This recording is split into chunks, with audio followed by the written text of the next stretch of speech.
السلام علیکم ورحمۃ اللہ وبرکاتہ۔ آپ دیکھ سکتے ہیں کہ یہ وہی مسجد ہے جس کے بارے میں نے آپ کو پہلے بتایا تھا کہ حضرت عمر رضی اللہ عنہ کا مکان اسی مسجد کے اندر تھا، اور یہ مسجد بالکل کعبے کے سامنے ہے۔ آپ دیکھ سکتے ہیں یہ مسجد کعبے کے بالکل سامنے ہے، اور آپ دیکھیے منظر، یہ عشاء کے بعد کا منظر ہے۔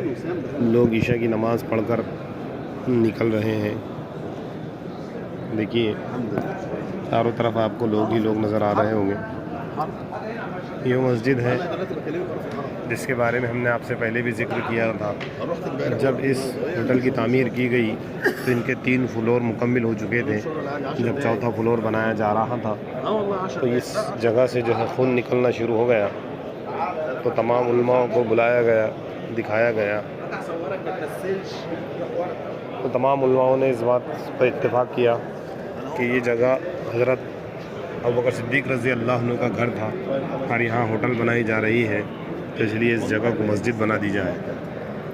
اس کو مسجد بنا دی گئی، پھر اس کے بعد اس کا مکمل تعمیری کام اوپر کیا گیا۔